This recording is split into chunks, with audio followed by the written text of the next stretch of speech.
Hi everyone. Just got home. Me and my sister went for a jog. And I was very pissed off this morning. I finished the presentation with my group mates and hindi medyo maganda yung naging feedback ng professor namin. Pero it's okay. It happened. Sabi nga ng classmate ko, let it pass. And then, after nung class namin, natulog ako. Kasi sobrang sakit ng ulo ko, guys. Sobra. I only had 13 minutes to prepare for my next class, which is yung isang prof ed namin nung hapon. 1 p.m. yun. So, imagine yun, nagka-class kami tapos kumakain ako ng lunch. Pretty productive day naman for me. I feel like I am myself whenever I do things that replenishes my soul. Feeling ko yun yung mga bagay na non-negotiables talaga. Kasi, oh my God. Sa sobrang gulo ng mundo at sobrang gulo ng buhay, I feel like it's really important na magkaroon ka ng mga bagay na yung sa'yo lang, ganun. Hindi mo kailangan ng ibang tao. Hindi mo kailangan ng kasama kahit ikaw lang sa sarili mo, kaya mo siya. Magagawa mo. But yeah, kakauwi lang namin. Yeah. I'm just resting. I'm gonna hop into the shower in a bit. And I just want to talk about a recent realization.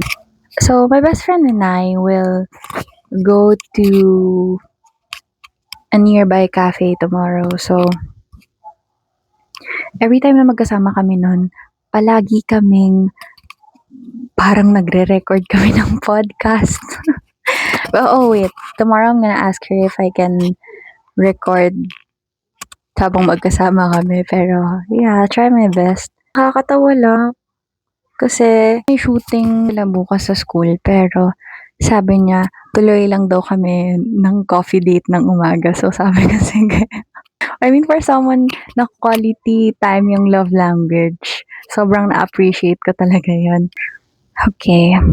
Tapos, bukas ang plan is pag-uwi, lock in tayo kasi meron kaming analysis na kailangang ipasa.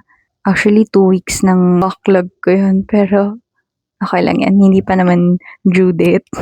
Nagka-cram din naman tayo paminsan-minsan. Pero, medyo mahaba kasi siya. It's 600 pages and I really have to start tomorrow. But I've watched some videos about it.